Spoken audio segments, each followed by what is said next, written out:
Hey guys, it's Iki and today we are gonna have a very important video. We will learn how to get better at drawing pretty much anything, but especially people. It's a tutorial made for new artists or people who struggles a lot with the start of the process. So yeah, let's jump in the first part of this course. I'm pretty sure that most of you are looking at me thinking who the hell this guy thinks I am. Of course I know how to draw cubes, but in fact you might not really know. It is often shown that drawing cubes in perspective is way harder than it looks for new artists, and this is the reason it's a very good training, because it's very basic yet filled with a lot of things to learn just by drawing cubes, so we will jump into that. So of course we're not just drawing any cubes, we want them to be in perspective, in good perspective, which means that we want to use vanishing points. I'm gonna start demonstrating this to you. Vanishing points are often seen as a very advanced technique, when in reality it's nothing more than how perspective works. So you use them, everyone uses them, you just don't know it or do it badly. So that's why we are first going to draw cubes with vanishing points, so that you train yourself with drawing them like this. So you see here I'm gonna do a two-point perspective because I want the corner of the cube. So I'm gonna put the second one there.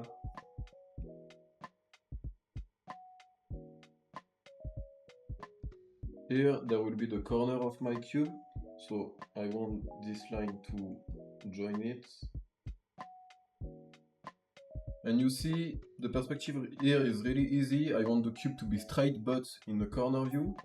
So that's the corner of the cube, and I'm just gonna draw another one there, another one there. And then by just following the perspective lines, I have a cube in perspective. This is that easy. By using perspective point, it is that easy to draw cubes. Without rulers, without anything but your mind and just a few lines.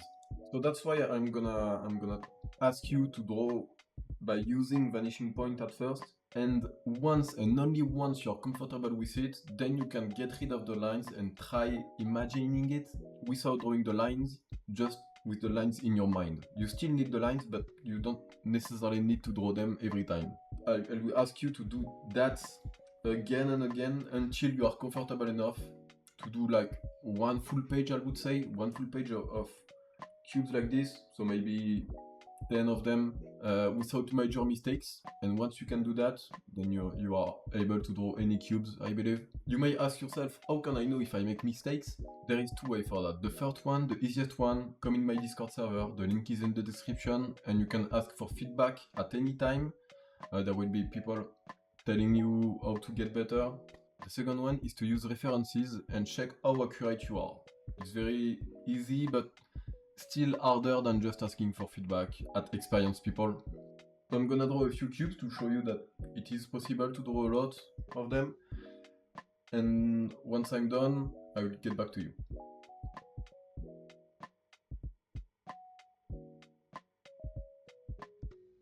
One very important rule that I didn't specify earlier is that everything that is above the horizon line here, the line where you put your 2 points of perspective, will be seen with that angle. This is because you can't see the top, because you are under the top of the cube. And everything that is under the horizon line is just the opposite angle. So you have to keep that in mind. The horizon line is very important when you draw in perspective. Okay, so now you are able to draw at least 10 good cubes, but that won't bring you really far. The only thing that it did is helping your brain getting used to 3D, and that is for the second part of the course. In this part of the course, you will want to draw harder shapes, still in 3D, trying to get them as good as possible. The perfect shapes I found to test your skills are the chest pieces. Any of them really, all of them are pretty hard to draw. Drawing them will be your objective, but we want to do it little by little first. What I mean by that is that you don't want to directly start to draw chest piece. Rather than that, try drawing cubes stacked up on each other's, alternate shapes or objects that you see often. I'll show you a few examples of those.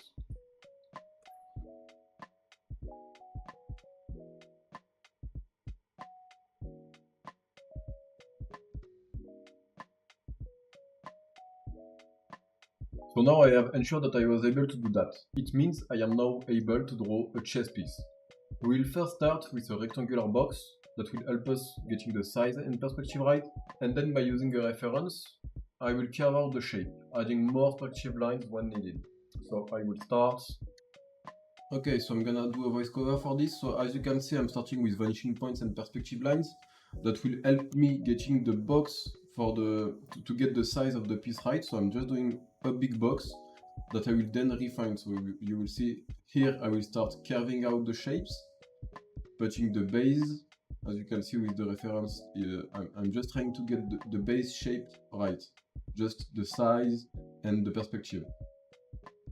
That's the top, and now I'm doing the middle, like cylinder type of shit. And now I'm continuing, see, still squarish shape, and here I'll soon do a big mistake after I finish the base, and there I will do a big mistake. Here I will start and trying to do the more circular shape directly without any other lines, which is very bad because it's hard to get a circle right in perspective. So I will do cubes by following the size of the squarish shapes I have, and I'm just doing more tubes. So in the end I will just have to follow them. So you see I do them, and now I follow them and seeing them to get the shape right, modify it a little bit, and I will be done soon. As you can see, it doesn't look that hard, but trust me, it really is very hard. There's the cross here, still following the perspective lines. So as you can see, even I did struggle, and it probably could get better. Just by doing this, it already makes it better, so yeah. It will get better with time, with more practice, but what's important is that you are able to do one. Even if it's not perfect, there is no major mistakes. And that's what we are looking for. A drawing with no major mistakes, because this is... So yeah, we are done. Firstly, you need to know that doing this without perspective lines is almost impossible unless you are as great as Kim Joon-gi, which would mean that you would be the one teaching here. So don't worry about your shape being wonky without the vanishing point and perspective lines. It's natural. Actually, I would even say that in a perfect world, you would use those techniques every time on every shape. But it's very hard to apply on bodies, for example.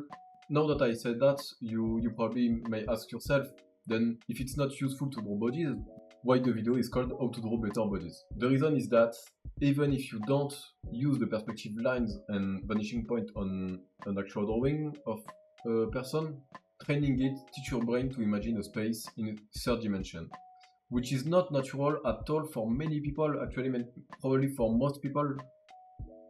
But normally at this point, if you listen to me well and you didn't skip any step, you should be able to apply the 3D logic way better. It takes time to do this, so don't worry if you struggle. Artist works way harder than you might think. It takes years to get good enough. But well, you are still here to learn how to draw bodies, so we are going the last step, actually drawing bodies, by simplifying them as much as possible. The most common exercise to learn how to draw bodies is gesture drawing. It's a study where you want to express the movement of a reference. We are not gonna do that today, because first, there is way better artists than me at drawing gesture, but secondly, it just won't be our focus. The movement won't be our focus. Our objective today is to apply what we learned earlier in this part of the course. However, we are still gonna use a reference, and the focus will be on getting the size, the perspective well. What I mean by that is this. Look at this photo. See how the arms bend? We want to train and learn which parts of the arm is before the other one. So we are just going to start like this. So drawing any part first. I'll start with the arm because I want to. So that's probably the good angle. And we won't go further in this course. This course is really just for getting better at doing this. So we don't want to go further. Here I'm just trying to get the shape of the arm right. Just as a cube, like I'm almost drawing Minecraft characters right now. Maybe I just want the top to be bigger because it's there is the shoulder. Okay, so now we have the arm, and we are just going to draw the forearm. I'm going to do it on 2 different layers just to showcase what we are going to learn better.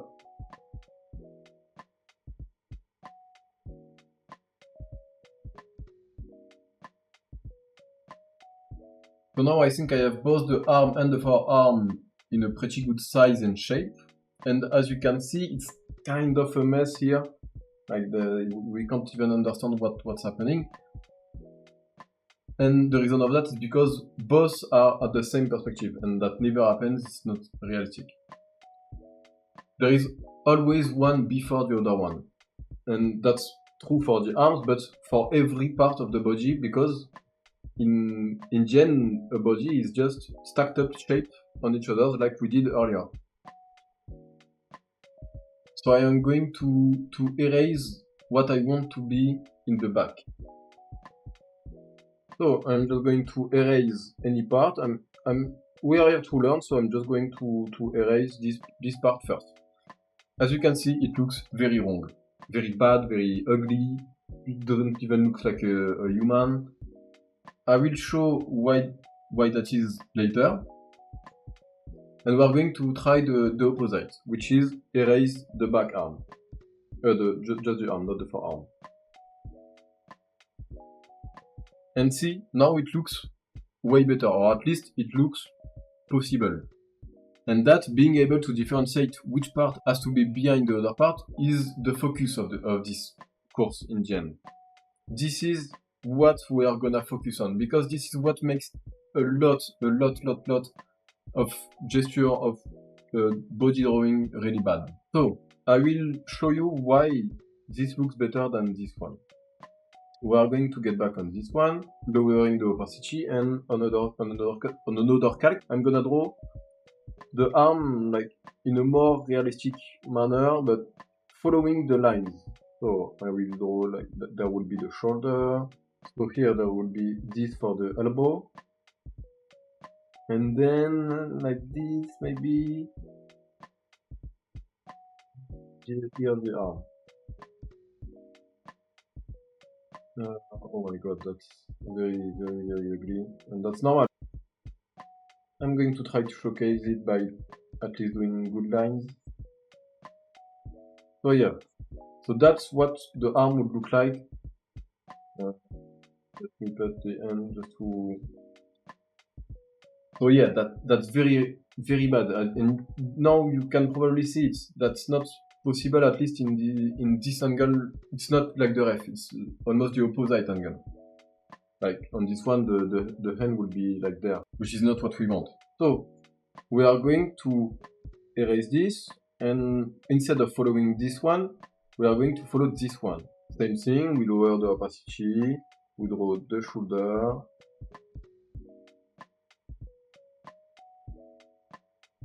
the forearm,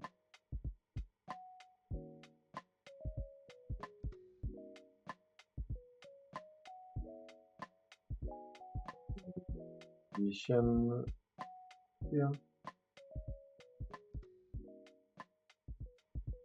and yeah, that's way better.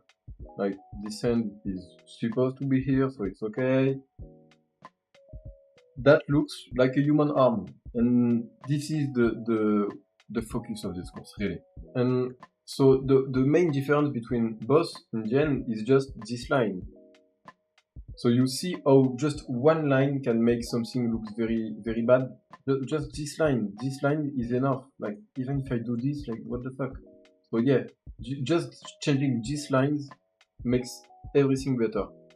And that's just because I had a better sketch at first. That's why being able to do this as fast as possible with your mind will make your gesture and overall drawing bodies way better. So anyway, we are going to jump into drawing a full body now.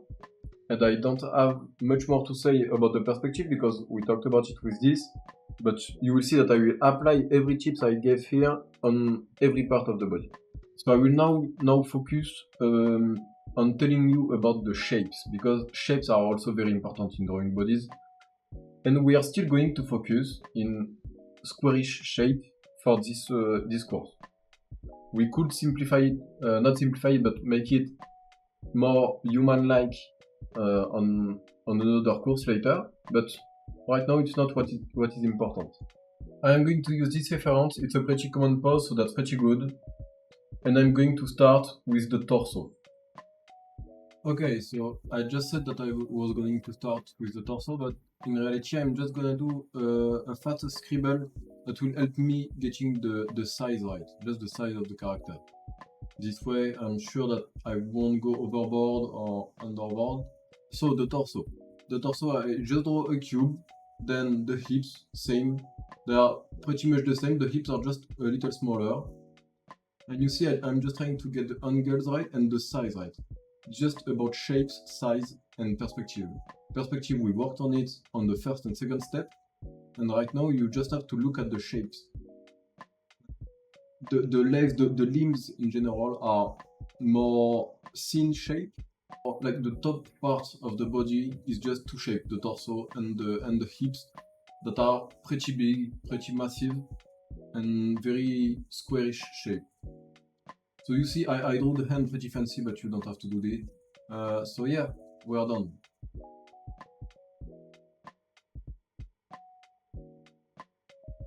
Okay, so I think the end deserves a little bit of explication. So as you can see, if we compare the chest piece we drew earlier and the body, we are basically at the same step here. So the squarish body is the same step as the squarish chest piece, because we are gonna follow the same flow.